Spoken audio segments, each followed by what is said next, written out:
Bien, c'est parti. Donc Faustine Méret, 32 ans.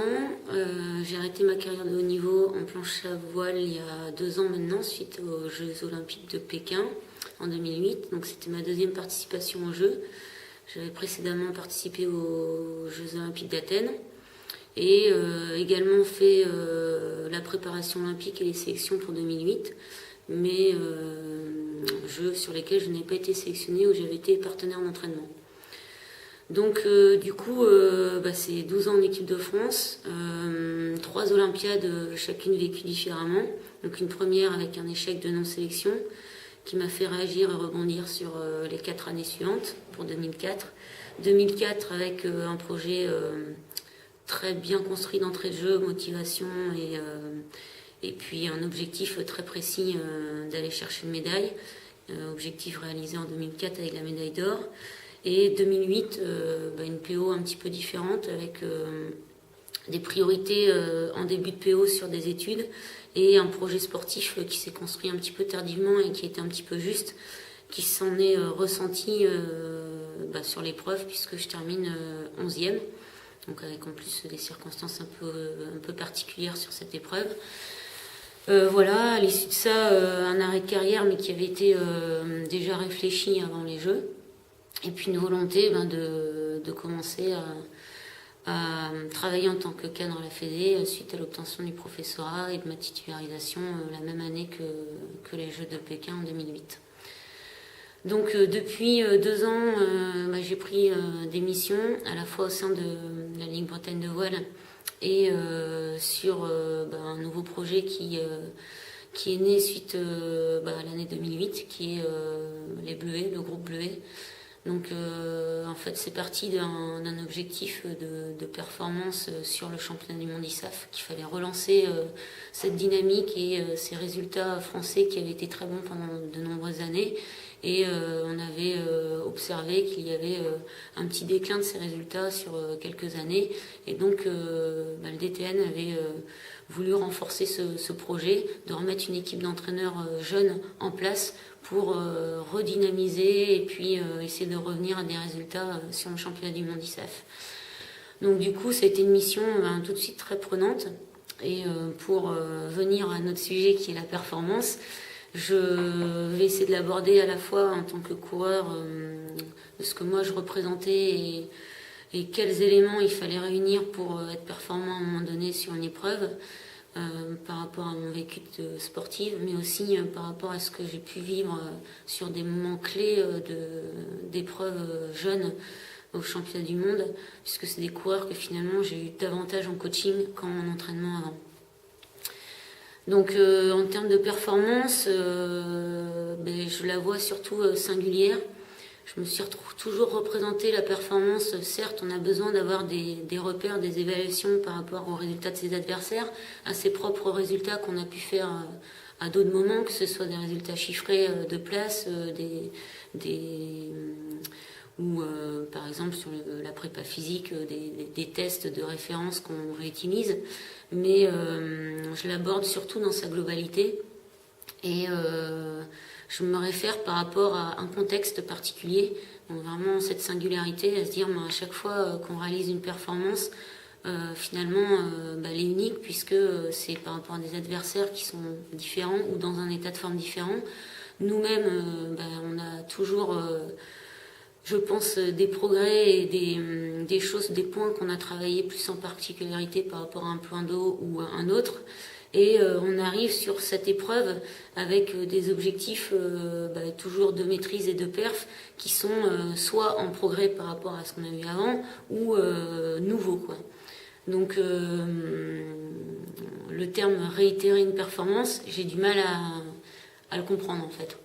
Je dirais à quel moment on réalise une performance, c'est quand, par rapport à tout ce qu'on s'est donné comme objectif de travail, tous les domaines dans lesquels on a travaillé, c'est-à-dire que ce soit technique, physique, tactique, tous les paramètres de voilà, la perf, quoi. Et puis la configuration aussi mentale dans laquelle on aborde ce championnat, qui va nous permettre au moment donné, au jour J de la manche et le moment où on va se battre, de mobiliser l'ensemble de ses compétences et qu'elles se complètent entre elles afin de réaliser la meilleure perf, quoi. Donc c'est ça, c'est je dirais, être dans les meilleures conditions, que ce soit de concentration, d'attention, de motivation, qui vont nous permettre de ressortir le meilleur de ce qu'on peut présenter techniquement, physiquement et tactiquement et bio-informationnel aussi à ce moment-là, quoi. D'accord. Et puis ça, le tenir sur une semaine. Est-ce que, malgré que tu parlais de contextes différents à chaque fois, donc on ne serait pas dans le fait de réitérer une performance, mais d'en recréer une à chaque fois, ouais. Est-ce qu'il y a quand même, malgré le changement de contexte, des éléments ou un socle commun qu'on pourrait retrouver à chaque fois, malgré que l'environnement change et que le contexte change? Tous ces repères, on en a absolument besoin. C'est des repères qui nous mettent en confiance parce qu'on sait à quel niveau on est par rapport à ceux qu'on connaît déjà, que ce soit la connaissance des adversaires. En fait, si la performance est globale, ça veut dire qu'avant, on a réussi à aller dans chaque point détaillé ça a été découpé de façon analytique à un moment donné. Et on s'est intéressé à ces différents points.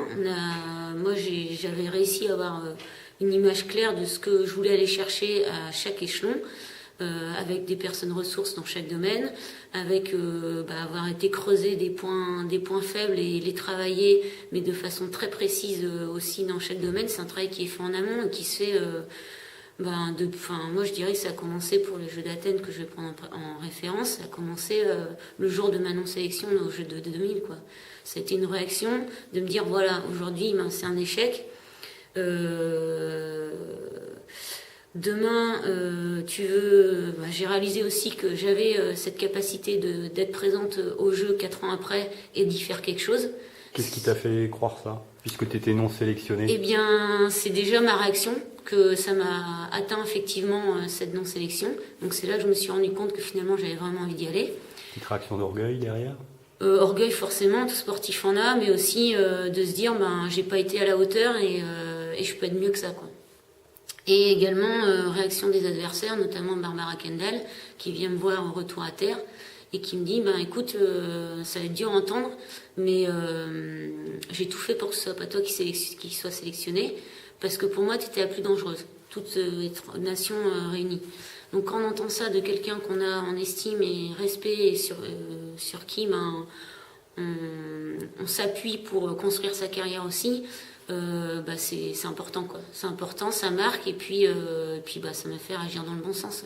C'était un peu ton modèle, Barbara Kendall, sur certains aspects? J'ai eu plusieurs modèles sur différents aspects et Barbara c'en était par rapport à son aspect de combativité sur l'eau et de rien lâcher par rapport à ses adversaires et tout cet aspect tactique et d'expérience de régate qu'elle a. Alors qu'Alexandra Sansini, ça va être plus sur des paramètres physiques et techniques que je vais l'avoir en référence. Mais oui, à chaque moment de ma carrière, j'ai su voir dans les adversaires ce qu'il y avait de plus dangereux, mais ce qu'il y avait aussi de bon à aller chercher, quoi. D'accord. Tu voulais faire référence justement à Athènes en parlant de cet échec par rapport à la perf. Tu parlais que ça avait démarré avec l'échec de la non-sélection. Donc à partir de là, j'ai déterminé ce qui me manquait. Il y avait un gros trou sur la concurrence au niveau national et le duel par rapport à un adversaire. C'est-à-dire que j'avais pris ces sélections comme une sélection mathématique. Hop, on me demandait de faire un résultat à une régate et à la fin, on comptait les points, savoir quelle Française était devant. Or, c'est absolument pas comme ça qu'il faut l'apprendre. C'est d'entrée de jeu, l'adversaire est bien identifié. On était très vite, c'était entre deux coureurs que ça se jouait avec Lise. Et j'ai continué à rester dans cette démarche de on verra à la fin. J'essaie de faire ma place au général.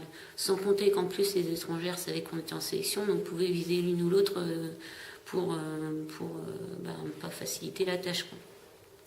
Et donc ça, je me suis dit, mais en plus, ces sélections, c'est aussi un tremplin de permettre de régater en duel. Ça sera un tremplin si je me retrouve au jeu sur des dernières manches où je sais très bien que c'est aussi du 1 contre 1 ou 2 adversaires à surveiller et que de toute façon, j'en aurais besoin à un moment donné de passer ce cap-là, quoi.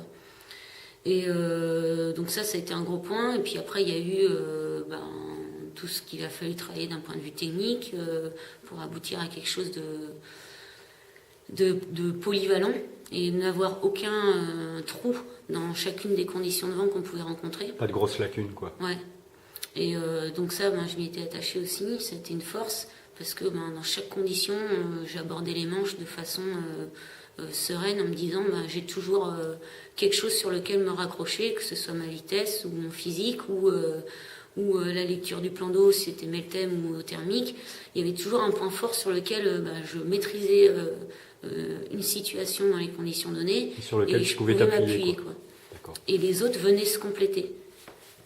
Et voilà, donc en fait, aujourd'hui, j'ai un petit peu ce regard-là aussi quand j'arrive sur une épreuve avec des jeunes, c'est essayer de leur faire ressortir leurs angles d'attaque qu'ils ont par rapport aux éléments qu'ils maîtrisent et qui les renforcent d'un point de vue psychologique avant une épreuve, mais aussi sur l'eau, quoi, où ils peuvent s'imposer. Et en même temps, savoir qu'ils peuvent compter sur tout ce qu'ils ont réussi à faire et à construire, et qu'il suffit juste de se mettre en condition pour... c'est vraiment les rassurer, quoi. C'est essayer de les amener à se mettre en condition pour sortir ce qu'ils savent faire de mieux à ce moment-là, quoi. Et que limite, c'est vraiment une concrétisation et une chance de pouvoir exprimer enfin sur ce championnat avec des adversaires de taille ce qu'on a travaillé pendant toute l'année, quoi. Donc, et puis forcément, le stress et l'anxiété qui est présente avant la régate, c'est aussi quelque chose sur lequel il faut s'appuyer et c'est de le transformer de façon positive pour se transcender. De quelle façon tu amènes les jeunes dont tu t'occupes à ça Moi, je les amène avant la régate sur refaire un petit peu, repasser par toutes les bases sur lesquelles... ils ont besoin de se tester, en fait, donc je les laisse assez libres là-dessus. Et puis il y en a, ça va être dans le vent, ils ont besoin de passer plus de temps à se régler et de se rassurer sur leur vitesse. D'autres, ça va être sur des séries de départ. En fait, j'aborde un petit peu tous les points clés on fait régate. Un peu nos classes ou nos gammes comme si on était... Et ensuite, la deuxième partie, ça va être d'appréhender le plan d'eau et de se mettre petit à petit dans les éléments concrets de la régate. Donc, arriver sur les instructions de course, mais en essayant de s'y projeter déjà, quoi. Pas lire les instructions de course, se dire, on va retenir réglementairement ce qu'il faut retenir. Non, c'est sur l'eau, ces éléments-là, comment je vais les utiliser dans ma régate, quoi.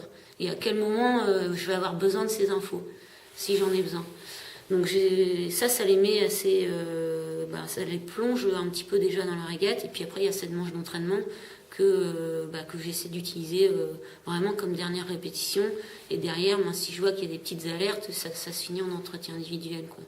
D'accord. Donc avec des coureurs qu'on a pu suivre sur des stages ou qu'on a déjà suivis sur des compétitions, on arrive à prendre un peu plus de risques et à s'engager un peu plus précisément auprès d'eux.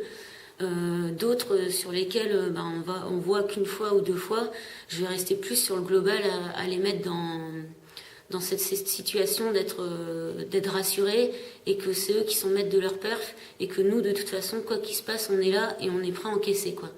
Que tout leur stress, j'essaie d'avoir un comportement neutre, de jamais paniquer et de dire tout ce qui vous arrive, on va trouver une solution, ça va être géré, quoi. Donc même si entre deux manches c'est panique, il y a une latte qui casse, n'importe quoi sur le matériel ou qu'ils arrivent, ça va être toujours les recalmer, il y a une solution, on va faire comme ça et hop, ça repart sur ce qui va se passer après, quoi. Puisque tu as une carrière sportive, comment tu gères maintenant le fait d'être entraîneur et de vivre ça, on va dire, de l'autre côté?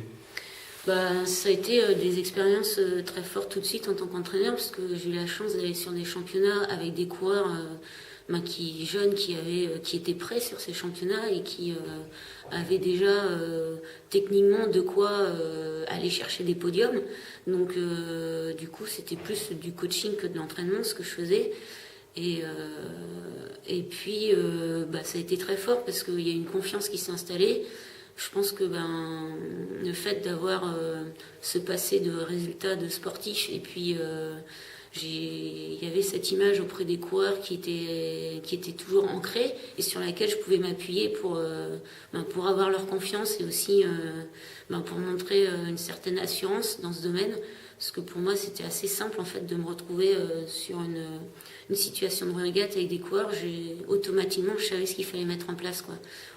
Bien sûr en me basant par rapport à eux ce qu'il fallait mettre en place, mais ça venait assez naturellement, quoi. Plus qu'aujourd'hui de construire tout un entraînement où là j'ai encore besoin d'acquérir de l'expérience, quoi. Et je dirais que l'émotion des coureurs, elle transparaît parfois, elle est même plus facile à lire à travers eux qu'à travers nous. Moi, ce que j'avais pu transparaître en émotion quand on est coureur, on se doit de garder un seuil émotionnel contrôlé pendant toute l'épreuve. Et c'est parfois difficile même de se lâcher une fois que c'est fini, quoi, parce qu'on est en mode contrôle tout le temps. Alors qu'en entraîneur, on l'accepte beaucoup plus facilement parce que c'est la réaction du coureur qui va nous faire réagir, quoi. Donc on l'a à travers ce qu'il vit lui, quoi. Et c'est beaucoup plus facile de le ressentir, je dirais. D'accord. Là, tu t'occupes maintenant des bleuets.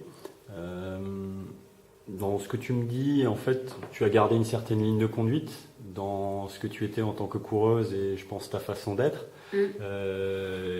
Tu reproduis un peu, entre guillemets, le même schéma maintenant avec ces coureurs-là. Est-ce que les objectifs diffèrent? C'est-à-dire, toi, quand tu étais coureuse, tu te fixais tel objectif. Est-ce que le fait d'être passé maintenant de l'autre côté en entraîneur, ça change le type d'objectif que tu peux te fixer ou tu es toujours sur cette même ligne de conduite? En fait, les coureurs nous apprennent énormément en termes de coaching, leur retour et leur réaction. Et le fait d'avoir maintenant vu plusieurs coureurs sur des championnats, j'arrive à ouvrir un petit peu plus et je cherche en fait qu'est-ce qu'ils ont besoin, quoi. Donc en termes d'objectifs. Il y a des coureurs qui ont fonctionné sur des objectifs de perf et qui vont rester là-dessus et c'est ça qui va les transcender. D'autres, parfois ont un petit moment dans la régate où c'est plus difficile et vont avoir besoin de se recréer d'autres repères pour se détacher un petit peu du résultat et puis se remettre dedans de façon plus objectif de maîtrise, travail et puis de valider des choses manche par manche ou sur des points précis de départ et puis ça va enclencher qu'ils vont se remettre dans la manche et puis réaliser une perf.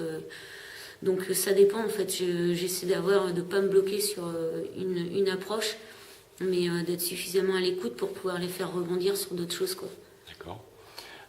Ce sera ma dernière question. Pourquoi les bleuets? Tu aurais effectivement... c'était une demande du DTN.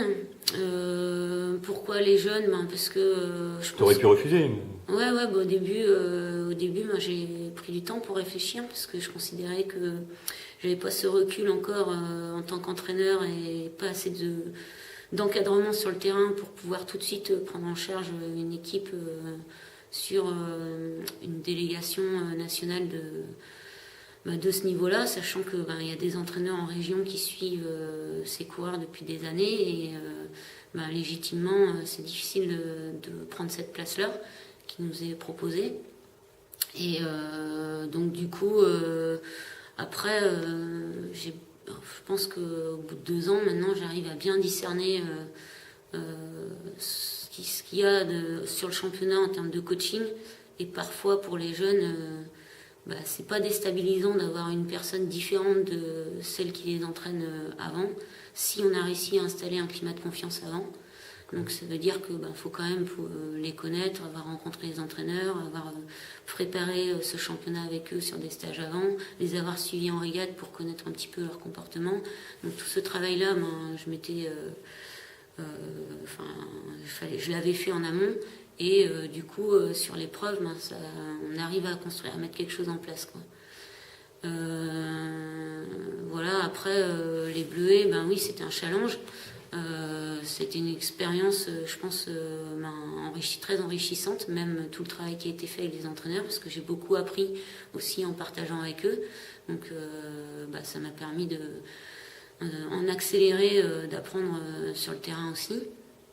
Et aujourd'hui, je souhaite m'en détacher un petit peu pour justement revenir sur sur un suivi beaucoup plus longitudinal et pas que ponctuel sur des coureurs qu'on va avoir 5 fois dans l'année au mieux, quoi. Donc c'est difficile de s'évaluer, surtout quand on est jeune dans le métier. On a besoin de s'évaluer et de comprendre les étapes par lesquelles on passe aussi dans cette construction d'entraîneur.